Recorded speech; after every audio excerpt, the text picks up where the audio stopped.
Ao vivo.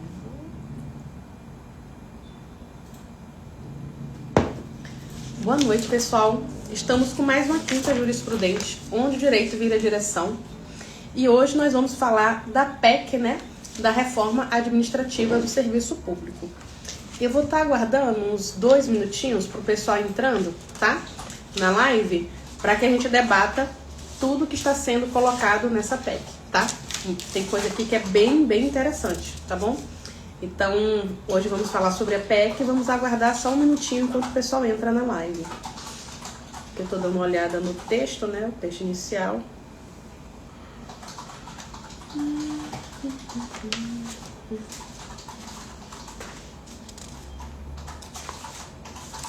Tem algumas coisas aqui referente a cargos em comissão, que tem limitação, que hoje não tem. Eu acho bem interessante essa limitação que está tendo aqui. Tem muita coisa aqui interessante para a gente falar.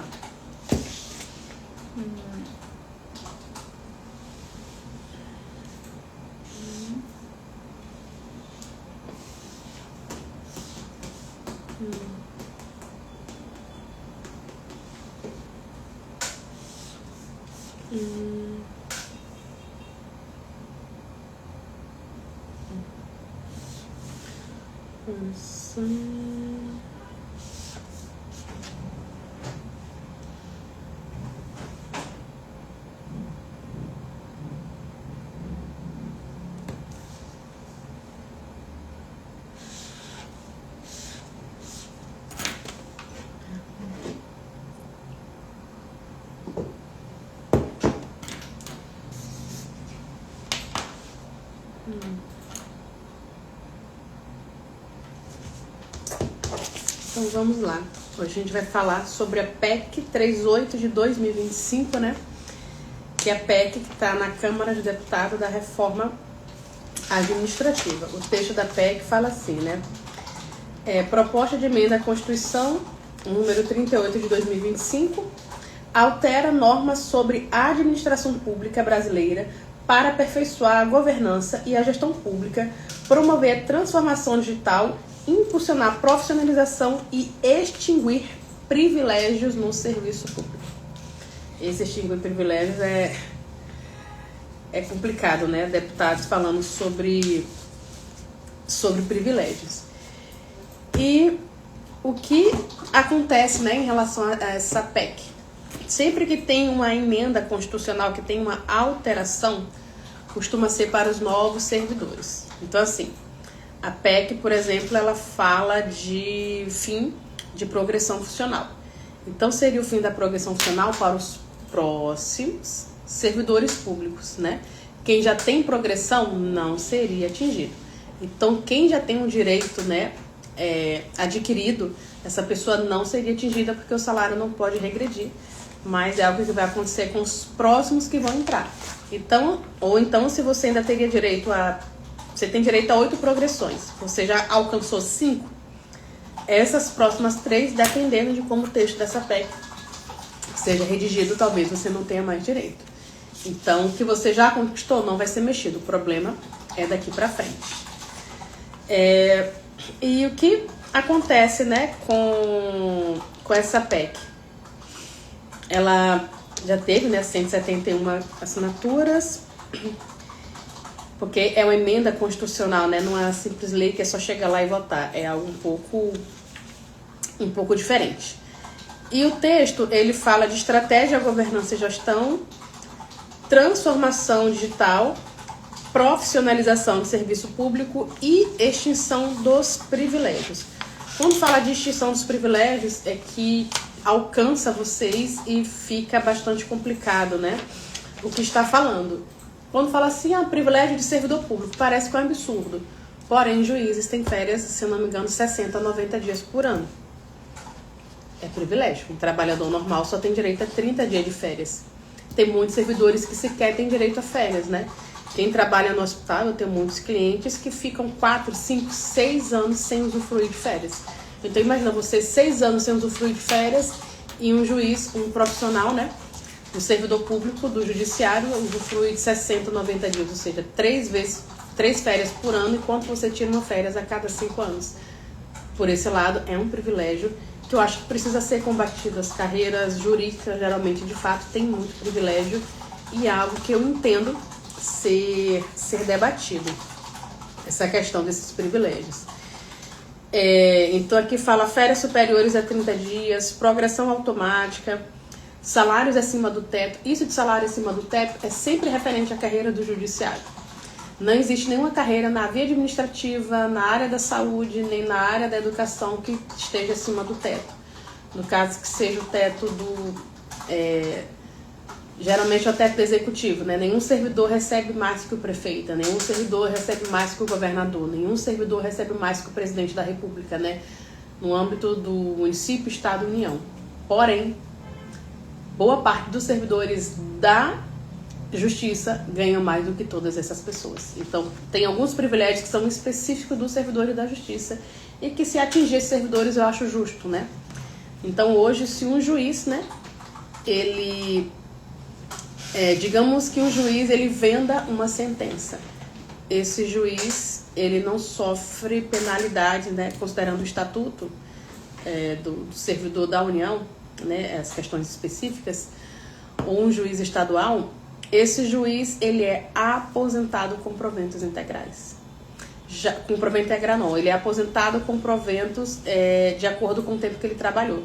Já qualquer servidor público, se ele for demitido por justa causa, ele não recebe provento nenhum. Ele é demitido por justa causa e fica impedido, inclusive, de fazer concurso por um bom tempo.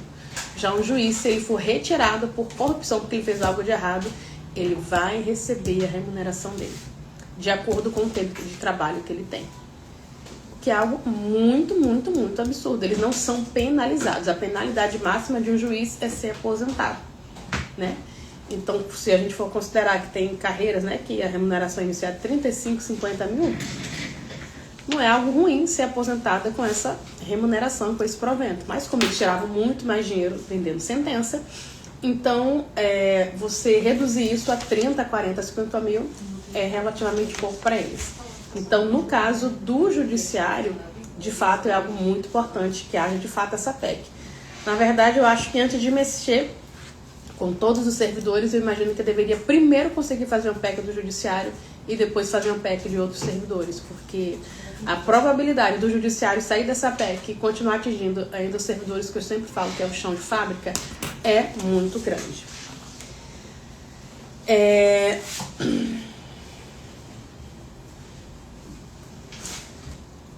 Aqui fala de uma tabela única de remuneração para servidores, né? O que unificaria ou padronizaria a remuneração entre níveis de carreiras e entre federados. Avaliação periódica do desempenho e vínculo de remuneração ou de bônus, né? E metas de resultados. O que altera a forma tradicional. Geralmente a progressão é por tempo de serviço. Independente se você tiver um desempenho, um bônus, se você fizer... Você tem 5 anos, 10, 15 anos, todo mundo que tem esse tempo vai receber um aumento. Aqui fala da variação periódica de desempenho e que isso vai vincular o bônus e que isso vai ter um aumento de desempenho. Eu acho mais justo, né?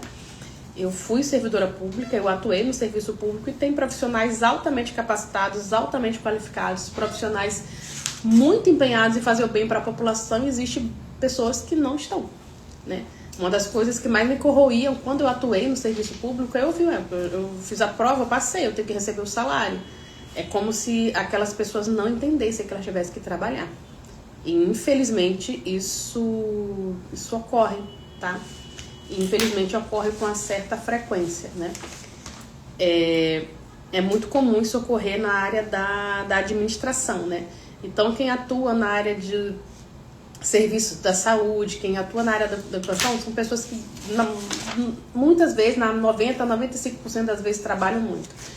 Já quem atua na administração, né, aquelas pessoas que atendem a população, que ficam no balcão, infelizmente, muitas vezes a gente vai no ente público, vai ser atendido e nem sempre é atendido de uma forma coerente.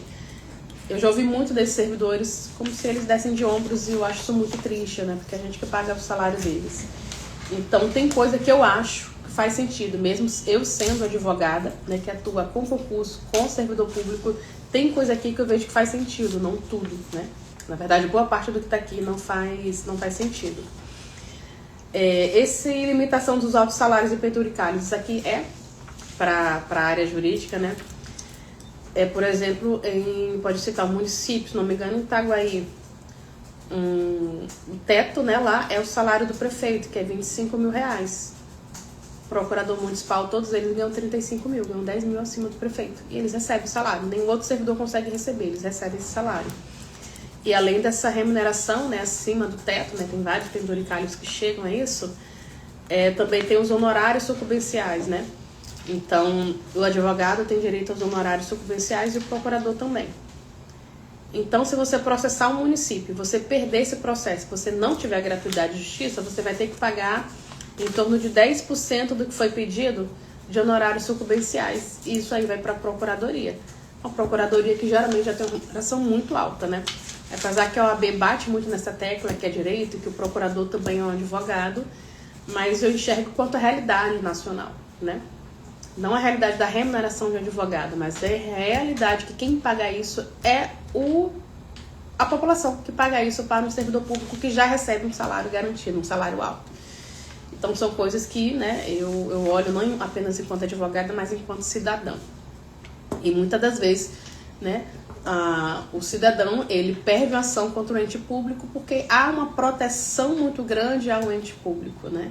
A gente vê debates no STF, no STJ, é como se o gestor fosse, nossa, coitado daquele gestor, é muito difícil gerir um município e como é que as pessoas estão exigindo eficiência. Ele teve a boa ideia e daí que a boa ideia não funcionou. E isso é um pouco realmente complicado. Aqui fala de inclusão digital como direito ou princípio da administração pública, né? O que implicaria em grande uso de tecnologia, sistema de informática, padronização de dados públicos, seria muito interessante, traria de fato muita eficiência, né, ao serviço público. Recentemente nós contratamos um novo colaborador e ele atuava, né, no TRF do Nordeste.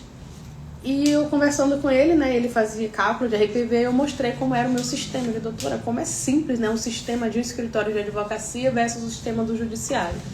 E olha que o judiciário temos sistemas muito bons, né? Se você for comparar o judiciário, por exemplo, com o INSS, com a autarquia, o judiciário com o município de interior, o judiciário geralmente está sempre à frente. E mesmo assim, ele viu que o meu sistema, que eu não sou o maior escritório do país, eu não sou o maior escritório da região onde eu estou, sou um escritório, né, de pequeno porte, eu tinha estrutura bem melhor que lá no setor que ele atuava e da Fazenda Federal. Então, de fato, trazer tecnologia vai ser interessante. Só que tecnologia é caro, né? É caro para implementar. Com o decorrer do tempo é muito mais barato, mas trazer tecnologia é caro. Então, assim, nós estamos, né, só para dar exemplo, a gente estava vendo aqui um sistema de inteligência artificial para passar todos os andamentos processuais para os clientes, né? Então, não precisar ter 3, 4 funcionários para fazer isso. A implementação desse sistema no meu escritório é 5 mil reais. No meu escritório, a implementação de um sistema. Agora imagina implementar isso no Brasil, que são 5 mil municípios. Vou fazer aqui um cálculo. Eu estou falando de um sistema simples, né? Eu estou falando de um sistema simples. Então, se para mim custaria 5 mil reais, tipo de comunicar, 5 mil vezes os 5 mil municípios. Eu acho que deu aqui 25 milhões de reais. E eu estou falando de um sistema muito simples. No município que eu trabalhei, né, teve uma licitação para que o sistema do município fosse digitalizado. Tinha muita coisa lá que eram físicas ainda e seria digitalizado. Se eu não me engano, eram 2 milhões de reais só para digitalizar. Porque era muita coisa, né? Então teria arquivo, teria nuvens, teria uma empresa que organizaria isso. Então, de fato, é caro. Tecnologia é algo que é caro e aqui está falando em economia, mas vai ter que haver um investimento, né? Então, inicialmente vai ter um custo, porém, com o tempo, 10, 15 anos, a economia vai ser muito grande e a agilidade também, né, dos serviços públicos. Imagina se você vai no SUS, você vai no médico no interior do Rio. Aí você viaja para São Paulo, capital. Lá na capital você passa mal. Já imaginou se o médico do SUS, quando ele abre o sistema, ele vê tudo que você fez em toda a sua vida? Seria muito mais fácil, né? Você hoje tem, caso você vá, você tem um plano de saúde da Unimed, e você vai no hospital da Unimed. O hospital da Unimed, todas as unidades vão ter acesso, mas o segundo médico particular não vai ter acesso. Então, se você quer que a pessoa conheça seu histórico, você sempre vai naquele hospital daquela rede. Agora imagina se o SUS fosse integrado. Ou se os dados da polícia fossem integrados, né? Por exemplo, o RG, ele é expedido estadual. Então, se eu sou procurada aqui no Rio pelo RG e eu faço um novo RG em São Paulo, é outro número. Eu acho que agora que unificou com o CPF, talvez ia unificar, mas até um ano atrás, não. O bandido podia, aqui no Rio, ele está sendo procurado, lá em São Paulo ele tem um RG diferente. Então, é o mesmo nome, com RG diferente, até você bater os dados e ver que é uma pessoa procurada, era algo difícil. E a gente está falando só de RG.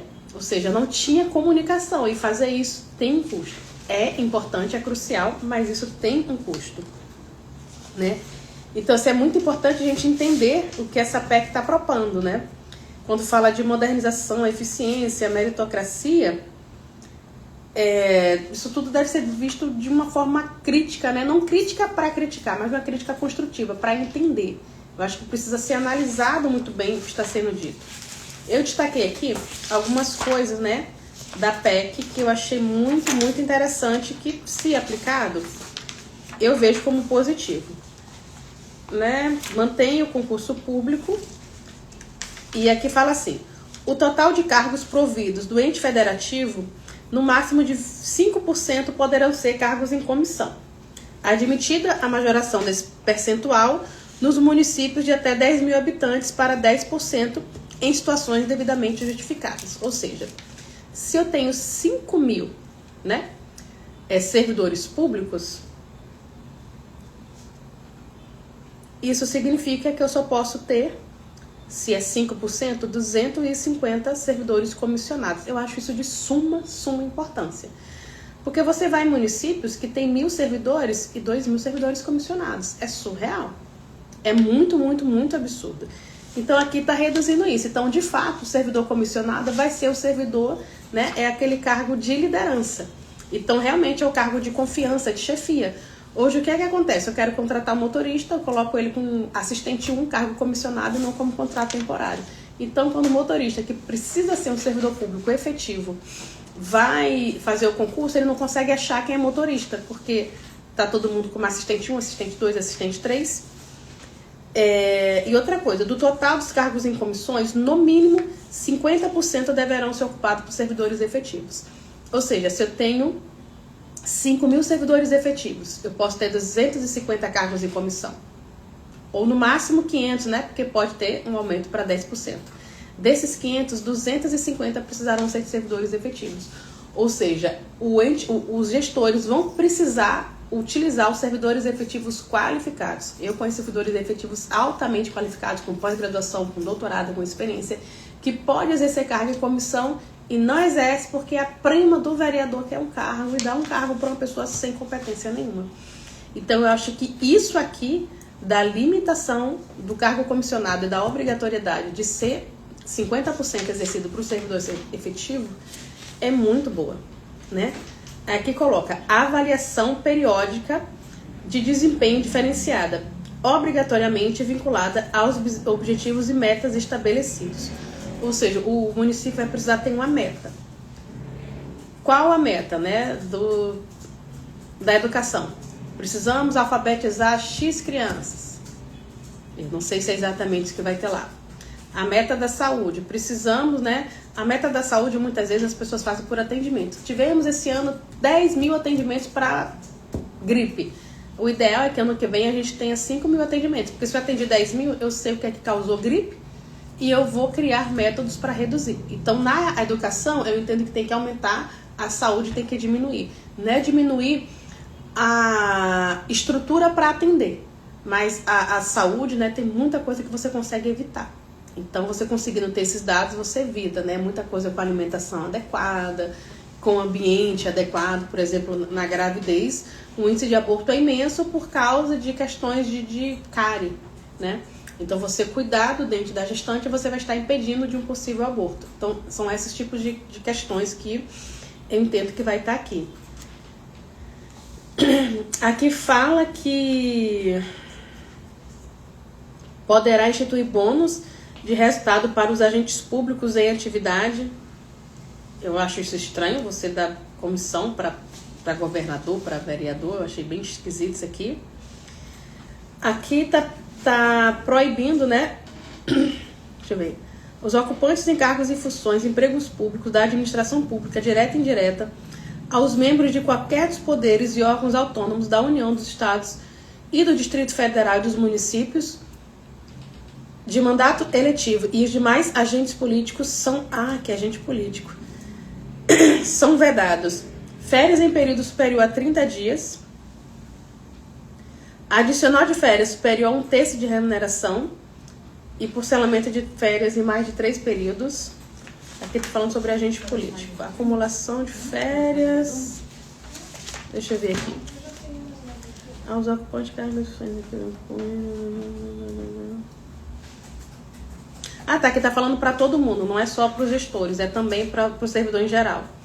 Férias e período superior a 30 dias, e aí que vai para o judiciário, se não me engano, hoje eles têm 90 dias de férias. Ele tem férias no início do ano, no final do ano, no meio do ano. Então, tá, quando vocês perguntam pra gente cadê o processo, tá parado porque o juiz está de férias em Bahamas e a gente trabalhando. Adicional de férias superior a 1/3, eu não conheço, né? Desconheço se alguém recebe mais do que isso. Acumulação de férias por mais de 2 períodos, sendo obrigatória a fruição das férias até o último dia do segundo período aquisitivo não usufruído, ou seja, vai ter que ter uma organização e todo servidor público precisa tirar férias. É comum que servidores públicos não tirem férias, principalmente quem atua na saúde. Quem atua nas escolas tem as férias obrigatórias do meio do ano e do início do ano que costumam dividir, mas as pessoas, né, que atuam na administração ou que atuam na saúde, não dá e muda gestor, enfim, a pessoa não consegue tirar férias. Eu mesmo tenho um processo com pessoas que estão 8 anos sem férias, eu fiquei chocada com isso. Gente que trabalha de plantão, gente que atende, gente que tá lá no chão da fábrica do hospital carregando gente doente, esse pessoal não tira férias. E aqui tá obrigando. Só que aqui, né, esse parágrafo está proibindo o servidor de não tirar, de acumular. Mas, na verdade, deveria obrigar o gestor a dar. Porque quando eu proíbo, eu estou proibindo alguém de fazer. Quando eu obrigo, eu estou obrigando alguém a fazer. E para que a lei funcione, precisa ter uma punição. Então, qual vai ser a punição do gestor, né? Se ele não colocar essa pessoa de férias. É proibido, né, adicionar exclusivamente referente ao tempo de serviço. Aumento de remuneração de parcelas indenizatórias com efeitos retroativos. Isso aqui são os famosos penduricários, né? Licença-prêmio, licença-assiduidade ou qualquer outra vantagem remuneratória decorrente apenas de tempo de serviço.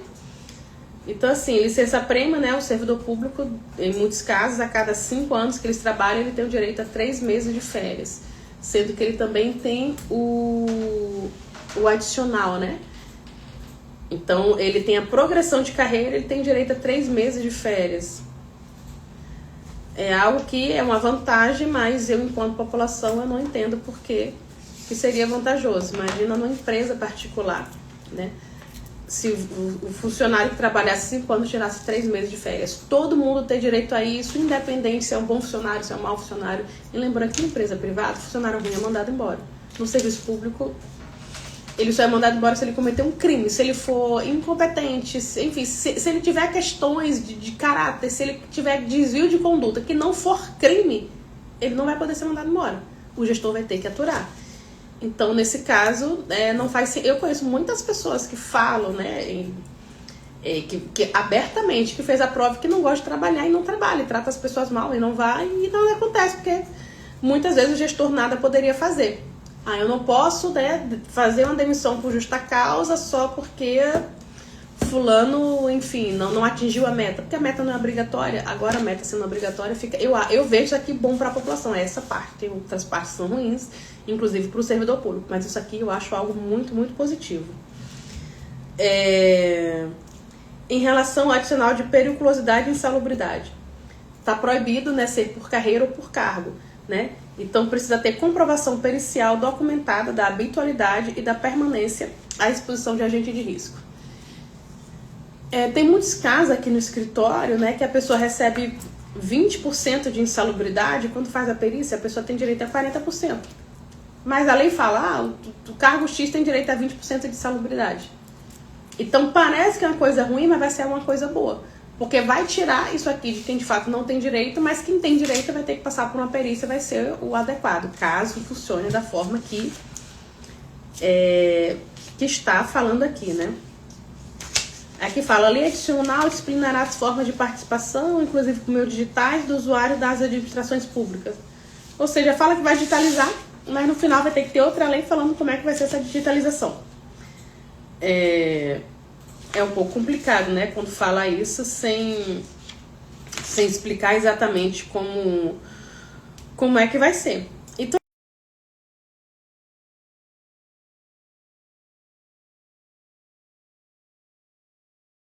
aqui? Não. Por quê? Né? Restringe alguns direitos, né, das carreiras e adequar muita coisa. Eu não sei se vocês viram um tempo atrás acho que era um promotor, não lembro de qual ente federativo ele era promotor, mas ele estava reclamando que ele há muito tempo não tinha aumento, que ele recebia só 20 mil reais e que ele recebia isso há 10 anos, né? E que precisava de uma atualização porque 10 mil reais não dava, acho que 20 mil reais não dava pra nada. Gente, eu tô falando de uma remuneração de 20 mil reais. E ele dizia que não dava pra nada porque ele começou a receber 20 mil reais em 2024 e 2005 e ele estava recebendo isso até 2025 e tudo aumentava e o salário dele continuava o mesmo. O salário de 20 mil reais. Considerando como país como o Brasil, né, por mais que eu entenda que algumas carreiras, né, o nível superior, a pessoa precisa ter uma remuneração adequada, mas as pessoas não podem reclamar porque elas estão recebendo 20 mil reais. Então é esse tipo de privilégio que eu acho que deve ser combatido. É esse tipo de privilégio que precisa ser combatido. Imagina o que ele está acostumado a ver, né? A gente já viu aqui, uma vez um juiz indeferiu uma gratuidade de justiça, acho que a pessoa ganhava 3 mil reais por mês. A gente juntou com outra checa do juiz, ele recebia acho que 67. E eu atuo como município de interior. Não estou falando de um município de capital, estou falando que no interior um juiz recebe 67 mil reais. E ele ainda fere a gratuidade de justiça de alguém que ganha 2.500 reais. Então, assim, a gente tem um judiciário completamente apartado da realidade nacional, né? Então, o judiciário sem tantos privilégios só vai para a carreira judicial quem realmente quer uma carreira pública, quem realmente quer ser juiz, quem realmente quer ser promotor. Porque existe uma diferença imensa entre eu querer ser juiz e eu querer ter um salário de 120 mil reais para não estar de acordo. Porque o juiz, ele precisa estar perto da justiça, o Ministério Público, ele precisa ser investigativo. A gente não pode ter um juiz que desconhece a realidade de uma comunidade carente, que desconhece a realidade de uma mãe solo, que desconhece a realidade de um pai em desespero, né? Então, assim, a gente tem decisões judiciais absurdas de pessoas que estavam portando 30 quilos de cocaína, mas morava na Barra, mas era estudante de medicina, mas era filho de não sei quem, e essa pessoa foi considerada usuário de drogas e foi enviado para fazer tratamento. E a gente tem pessoas que furtou uma margarina e 5 pães e passou 5 anos presa. Não estou falando que é correto furto, mas se eu estou punindo alguém que furtou margarina e pão e eu estou deixando fora quem está traficando droga na faculdade, né, seja na PUC, no FRJ, que é nesses lugares que estão as drogas, e aí que está o grande perigo, é muito surreal. E por que isso acontece? Porque o nosso judiciário não está perto do povo. Então, se o judiciário não tiver tanto privilégio, essas pessoas que querem privilégio vão desistir de ser juiz. Tem gente falando, ninguém mais vai querer fazer prova para juiz. Você quer fazer uma prova para ganhar 15 mil reais? Você quer. Agora, o filhinho de papai, que ganha mesada de 20 mil, de 30 mil, e quer manter os privilégios da família, ele só quer ser juiz se ele for manter privilégio, se ele for ter um salário de 100 mil. Para ter 15 mil, para ele não vale a pena. Que para ele não vale a pena que a gente, cada vez, pessoas normais como eu e como você, que a gente faça prova para o judiciário, para o Ministério Público, para a Defensoria, para prestar um bom serviço, né, à população. Eu falo do judiciário porque é algo que eu estou muito próxima e eu sei que o judiciário não está próximo à população. Então, assim, né, traz muitas oportunidades, né, essa questão da modernização do Estado, porque é questão de digitalização, monitoramento de resultado, reorganização, tudo isso pode gerar mais eficiência e um menor desperdício, isso de fato, né? Tem situações, por exemplo, que você vai requerer, você trabalhou no município, um exemplo algo que eu faço corriqueiramente, você trabalhou no município e precisa se aposentar. Aí você trabalhou nesse município há 20 anos. Aí você vai nesse município requerer, o município fica 2 anos procurando o documento, porque está lá no fundo de um arquivo que ninguém sabe onde é. Eu tenho um processo que ficou no judiciário, aguardando 2 anos e meio para a pessoa se aposentar, porque o município não achava onde estava esse documento. Se isso for estar digitalizado, é igual a gente faz aqui no escritório. Você chega, você pode ter o processo com a gente do ano que for. Você fala seu nome, a gente entra no sistema e sabe tudo o que aconteceu. No máximo a gente coloca arquivos baixados, o processo baixado e vai vir. Então, quando os entes públicos tiverem isso, vai ser muito bom para a população. Muito, muito bom, né? Eu estava fazendo uma aposentadoria dia desses, aposentadoria não, a pensão, né? E acho que foi Rio Previdência, né? Ela pediu comprovante de residência da pessoa que faleceu, juntamente com o comprovante de residência do esposo dela. Gente, se tem uma certidão de casamento, tem essa certidão de casamento atualizada, eles estavam casados, não tem que pedir mais burocracia nenhuma. Pra que pede? Sabe? E com a modernização, sabe, com tudo isso, basta ele entregando o comprovante de residência dele e vai bater, que era o mesmo dela, que já estava cadastrado lá, e não vai ter problema nenhum. Então isso, de fato, essa modernização vai ser muito boa para a população quando isso for implementado e for bem feito, né? E for bem feito é algo que é importante ser frisado. Essa questão da meritocracia, carreiras mais claras, avaliação de desempenho, o bônus e o reconhecimento real de quem se destaca, isso é muito, muito importante. Como eu falei, eu conheço servidores públicos que são altamente qualificados e têm um salário exatamente igual ao seu colega que não se empenhou. Então, se você faz prova, né, por exemplo, para auxiliar administrativo, aí seu salário é R$ 2.500, salário inicial. Aí a pessoa fez pós-graduação, a pessoa fez mestrado, a pessoa fez doutorado, ela até recebe, né, um aumento porque ela fez mestrado e doutorado, mas ela tem direito à mesma progressão que essa pessoa. A progressão de quem fez mestrado e doutorado é calculada exatamente igual quem não fez nada. Só que quem fez mestrado e doutorado e tem um desempenho prático em relação à população, deveria ter um bônus a mais. Então, o que eu entendo aqui vai ter a progressão de carreira, desde que você de fato progrida na carreira, não desde que você de fato esteja trabalhando naquele lugar. Porque você ir bater o ponto de 8 a 5 ou de 9 a 6 não significa que você está sendo eficiente. Você precisa de fato estar progredindo, né? E tem gente que se recusa a progredir, a gente sabe disso. Então eu acho que isso aqui é bem interessante. E quanto mais tiver tecnologia, mais vai ter transparência. Porque enquanto tudo é carimbado no papel, ninguém tem acesso a nada. Quando está na tecnologia, fica muito mais fácil disso ter transparência, de que a gente consiga ter acesso, que a gente consiga ter controle, que a gente consiga ver esses privilégios, né? Então, a população tendo acesso ao privilégio, a população consegue enxergar o que está acontecendo, né? Então, se você mora no município do interior do estado, né? Você pega o nome do juiz da cidade, você vai na transparência do judiciário, você consegue ver quanto esse juiz ganha.